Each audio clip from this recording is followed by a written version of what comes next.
오늘 우리에게 주시는 하나님의 말씀은 야고보서 2장 19절부터 26절까지 말씀입니다.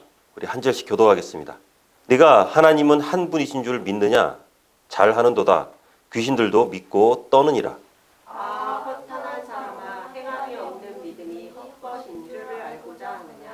우리 조상 아브라함이 그 아들 이삭을 제단에 바칠 때에 행함으로 의롭다 하심을 받은 것이 아니냐? 내가 보거니와 믿음이 그의 행함과 함께 일하고 행함으로 믿음이 온전하게 되었느니라. 이에 성경에 이른바 아브라함이 하나님을 믿으니 이것을 의로 여기셨다는 말씀이 이루어졌고 그는 하나님의 벗이라 칭함을 받았나니. 이로 보건대 사람이 행함으로 의롭다 하심을 받고 믿음으로만은 아니니라. 또 이와 같이 기생 라합이 사자들을 접대하여 다른 길로 나아가게 할 때에 행함으로 의롭다 하심을 받은 것이 아니냐?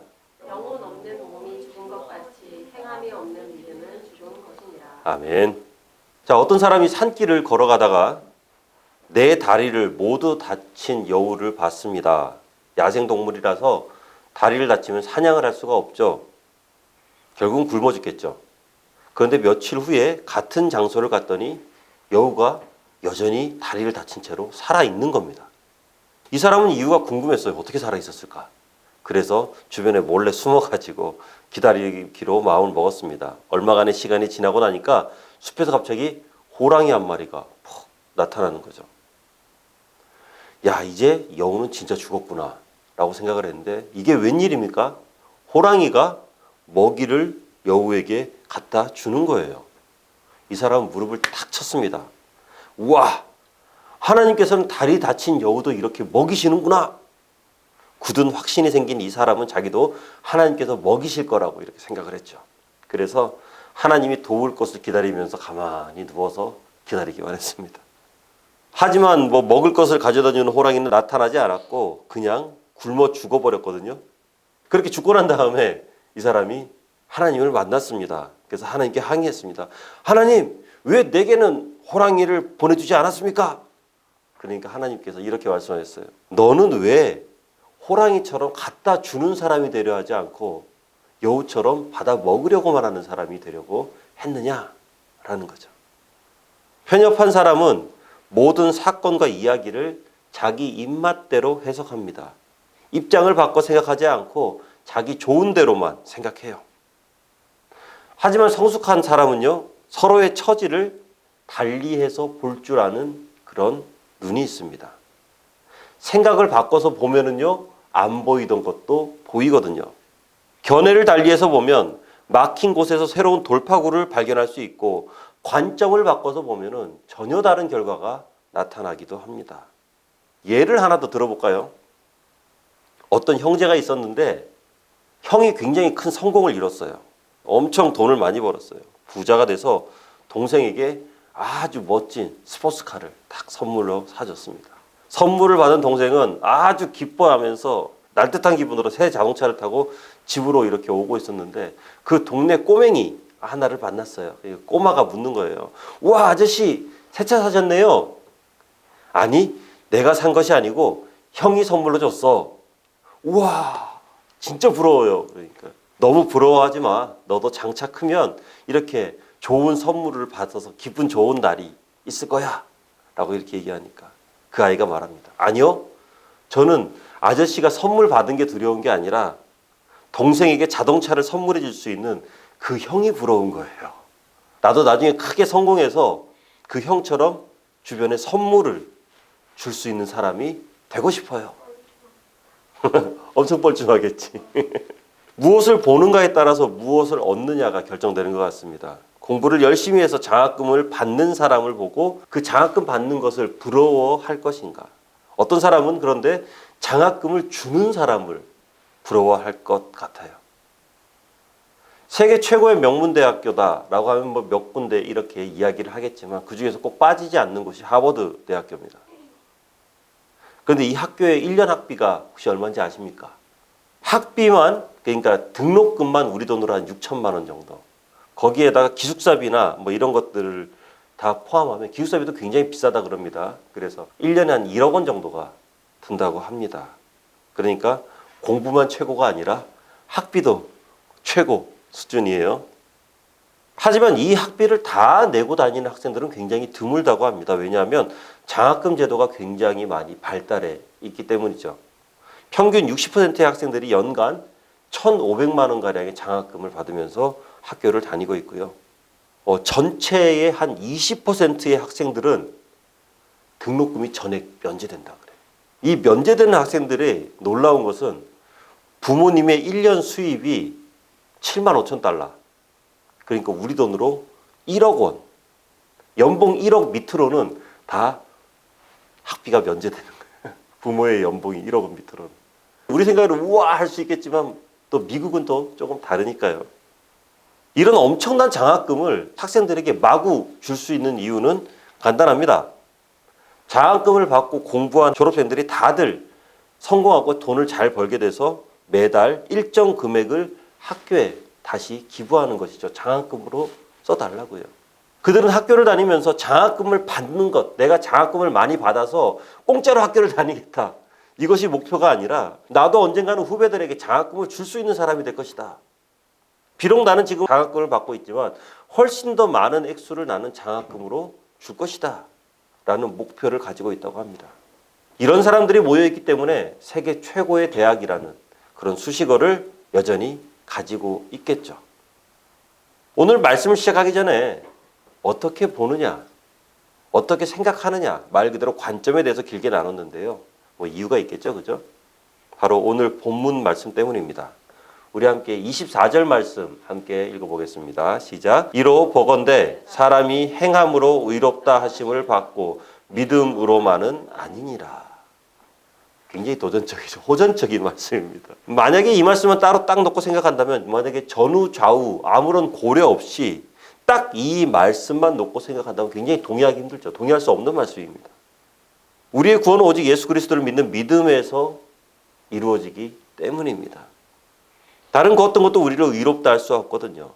그러면은 이 24절의 말씀이 잘못된 것인가? 이 24절 말씀은요, 문자 그대로 받아들이고 문자 그대로 해석하면은 조금 곤란해지는 말씀입니다.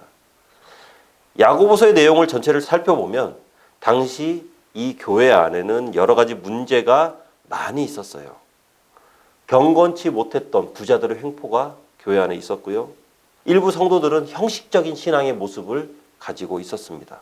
겉모습으로 사람을 판단해서 대하고 욕심이 앞선 모습들로 이 교회는 몸살을 앓고 있었어요. 사도 야고보는요, 이런 사람들을 잘 다독이면서도 잘못된 신앙 자세를 고쳐나가도록 해야겠죠. 그래서 그들의 믿음이 올바른 믿음이 될 수 있도록, 참 믿음이 될 수 있도록 교육해야만 했습니다. 결국 야고보는요, 삶의 모습이 동반되지 않는 믿음을 참 믿음이라고 할 수 없다. 이 말씀을 계속적으로 반복적으로 강조하고 있습니다. 좀 전에 관점에 따라서 결과가 달리 나온다는 것에 대해서 함께 나눈 것처럼 우리가 알고 있는 이 믿음, 잘 사용하는 이 믿음이라는 것도 바른 관점에서 접근할 때 우리는 올바른 믿음을 가질 수 있다는 겁니다. 이 말은 곧 믿음에 관해서 잘못된 접근을 할 수도 있다는 거죠. 그 믿음에 대해서 잘못된 접근 중에서 가장 대표적인 게 뭐냐면은 믿음이라는 것이 이 지적인 믿음, 믿음에 관해서 지적인 긍정, 이것만으로도 이 믿음이 이루어진다라고 생각하는 것. 이것이 바로 잘못된 접근이죠. 만약에 그렇다면 지식적으로 우리가 예수님께서 하나님의 아들이시고 십자가를 통해서 우리를 구원했고 부활하신 후 승천하셔서 보좌 우편에 앉아 계시고 재림하셔서 이 땅을 영원히 통치하실 것이라는 것을 우리가 안다고 해서 그것을 인정한다고 해서 그 믿음이 진짜 믿음이냐? 19절 말씀을 보면은 다음과 같이 말씀하고 있습니다. 함께 읽어봅니다. 내가 하나님은 한 분이신 줄을 믿느냐? 잘 하는도다. 귀신들도 믿고 떠느니라. 귀신들도 이거를 잘 알고 있다는 거예요. 잘 알고 있다는 거죠. 마가복음 1장 24절 말씀 읽어봅니다. 나사렛 예수여, 우리가 당신과 무슨 상관이 있나이까? 우리를 멸하러 왔나이까? 나는 당신이 누구인 줄 아노니 하나님의 거룩한 자니이다. 사도행전 19장을 보면은 유대 제사장 스게와와 7 아들들이 예수님의 이름으로 귀신을 쫓아내려고 합니다. 예수님의 이름을 써서요. 하지만 19장 15절 말씀을 보면은 귀신이 이렇게 말하죠. 함께 읽어볼게요. 악귀가 대답하여 이르되 내가 예수도 알고 바울도 알거니와 너희는 누구냐? 오히려 악귀들에게 혼쭐이 납니다. 다 알아요. 귀신들도. 이처럼 귀신들도 지적으로는요. 하나님을 알고 예수님이 구세주라는 것을 누구보다 잘 알고 있습니다. 귀신들이 더 잘 알고 있습니다. 그리고 입으로도 시인합니다. 예수님이 구세주라는 것을. 귀신들도 그 사실을 믿고 있다는 거예요. 알고 있다는 거죠. 그런데 귀신들의 믿음에는 한 가지 특징이 있는데요. 오늘 본문의 19절 말씀에 나오죠. 떠느니라. 귀신들의 믿음이 바로 특징입니다. 떠느니라. 두려워한다는 거죠. 그 믿음을 가지고 있을 때 두려움이 휩싸인다는 겁니다. 유일하시고 모든 것에 창조주시고 다스리고 통치하고 모든 생살 역사권을 가지시고 주장하시는 하나님의 영광을 귀신들은 너무나도 잘 알고 있죠. 그리고 귀신들이 우리보다 더 잘 알고 있는 것이 무엇이냐? 죄를 미워하시는 하나님이라는 사실을 귀신들은 너무나도 잘 알고 있습니다. 그래서 귀신들은 자신들이 어떻게 될지 그들의 종말을 잘 알고 있죠. 그래서 하나님의 존재를 떠올릴 때마다 예수님에 대해서 그들이 묵상할 때마다 그들은 두려워서 떨 수밖에 없어요. 떠느니라. 지적인 믿음. 이것은 구원으로 인도하는 참 믿음이 아니라 좋으신 하나님 앞에서 오히려 두려움에 떨게 만들어요. 무서워하도록 만들고 멀어지도록 하는 허탄한 믿음이 되는 것이죠. 의미가 없는 믿음이 되기도 하고요. 죽은 믿음이 되기도 합니다. 그래서 사도 야고보는 이런 믿음을 극복하고 구원받은 믿음에 관해서 25절에서 라합을 예를 들어서 소개합니다. 라합은 하나님에 관해서 굉장히 잘 알고 있었고 그 모든 사실을 믿고 있었습니다. 그런데 여기에서 우리가 특이할 만한 점, 한 가지 짚고 넘어가야 될 만한 점은 그런 하나님에 관해서 라합만 알고 있었을까? 아니면 여리고성 전체 사람들이 하나님에 관해서 알고 있었을까? 어땠을 것 같아?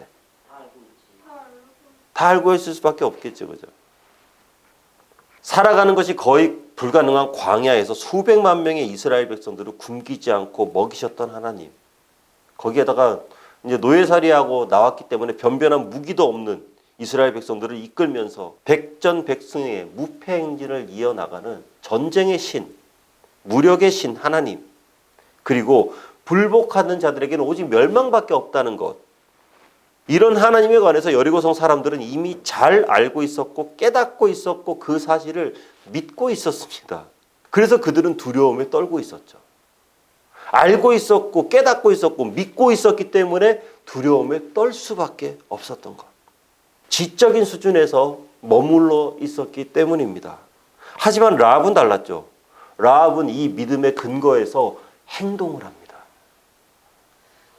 신중의 신이고 최고의 주권자이신 하나님을 진정으로 알고 있었고 그리고 그 하나님을 믿었기 때문에 이스라엘의 그 사자들을 극진히 대접했고 모든 행사들을 다 도왔죠.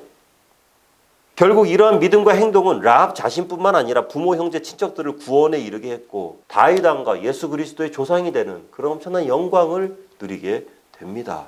하나님을 향한 믿음이 행위로 옮겨짐으로 비로소 구원을 받게 됐던 거죠. 그리고 이 구원은 나뿐만 아니라 이 믿음은 나뿐만 아니라 내 주변의 모든 이들을 구원의 길로 인도하는 축복의 통로로 사용되어졌다는 것입니다. 오늘 본문 말씀에 또 한 사람의 믿음을 소개하고 있는데 바로 우리가 잘 알고 있는 아브라함입니다. 아브라함이 언제 의롭다 하심을 받았을까요? 흔히들 아들 이삭을 제단에 바쳤을 때 하나님으로부터 의롭다 하심을 받았다라고 이렇게 생각을 하는데요. 그 전에 하나님께서는 이미 아브라함의 믿음을 의롭게 여기셨습니다. 창세기 15장 말씀을 보면은 하나님께서 아브라함에게 그러니까 당시로서는 아브라함이 아니라 아브람이죠.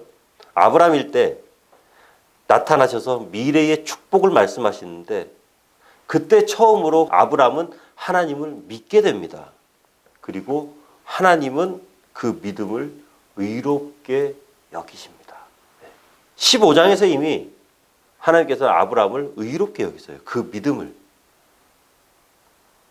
물론 이 일이 있기 전에도 15장의 사건이 있기 전에도 하나님께서는 아브라함에게 나타나셨고 축복의 말씀을 이미 여러 번 전하셨죠. 그런데 아브라함이 그때는 믿지는 않았어요. 믿지는 않았고 그냥 신이 직접 자기에게 나타나서 말씀하시니까 어때요?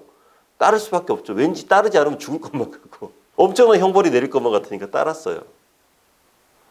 아버지의 집을 떠날 때도 그렇고 애굽에서 아내를 동생이라고 했다가 곤욕을 치를 뻔했을 때도 그랬고 헤브론에서 하나님께서 축복하실 때도 그랬고 하나님의 도움으로 조카인 롯을 구했을 때도 아브라함은 여전히 하나님을 따르기만 할 뿐 믿지는 않았습니다.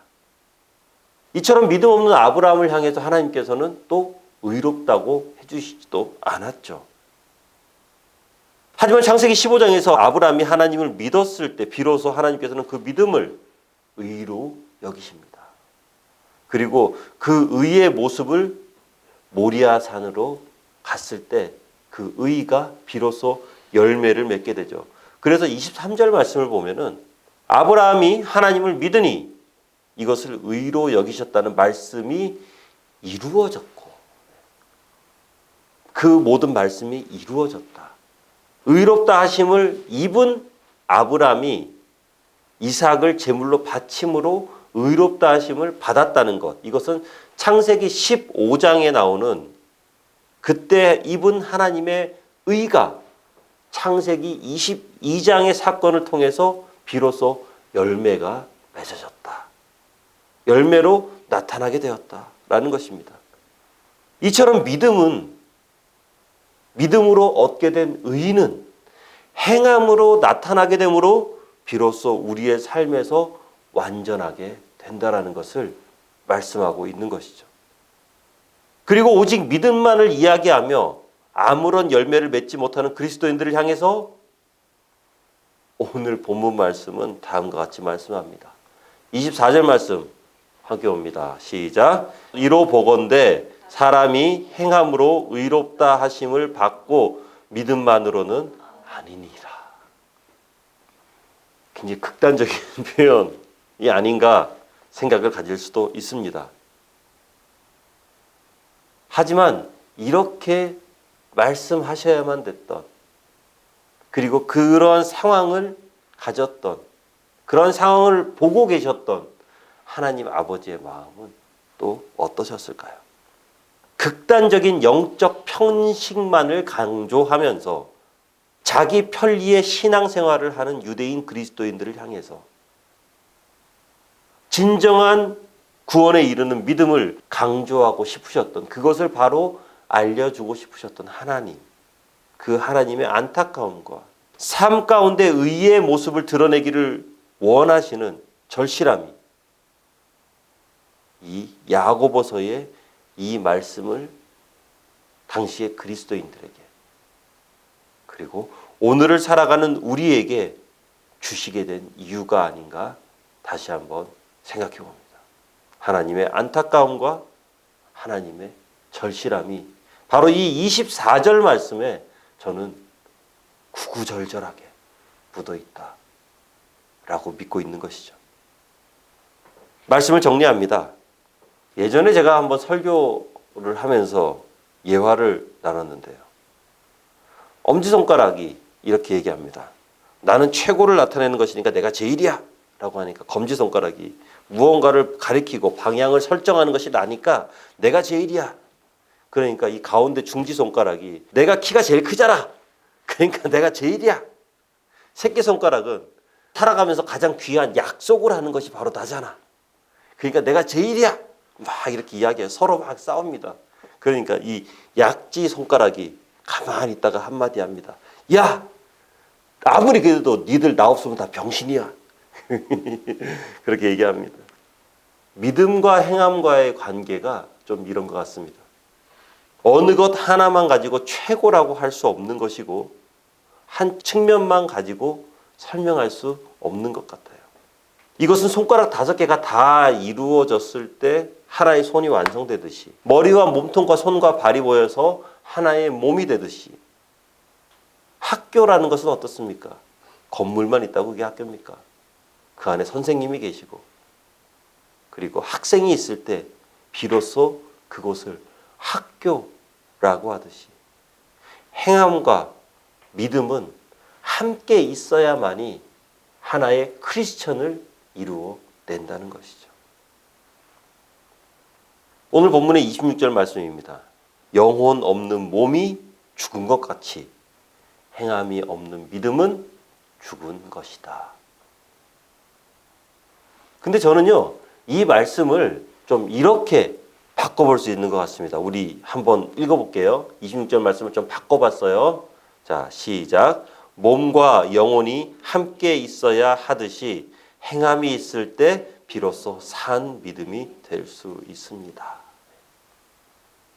행함과 믿음이 우리의 삶에 함께 나타나고 꽃 피움으로써, 그리고 열매 맺음으로써 산 믿음을 가지고 혼탁한 이 세상에서 그리스도의 향기를 바라면서 언제나 승리의 삶을 살아가는 우리 모두가 되어지기를 주의 이름으로 축원합니다. 기도하겠습니다. 하나님, 우리의 삶 가운데 우리 예수 그리스도를 향한 온전한 믿음을 가지게 해 주시옵소서. 주는 그리스도시요 살아가신 하나님의 아들이시며 그 주님을 믿는 믿음으로 우리가 구원받는 사실을 언제나 잊지 않도록 해 주시옵소서. 그리고 간절히 원하옵는 것은 그 믿음에 합당한 우리의 삶을 살아갈 수 있도록, 그 믿음에 합당한 삶의 모습이 나타날 수 있도록 하나님, 참 믿음의 삶을 살아가도록 해 주시옵소서. 예수님 이름으로 기도합니다. 아멘.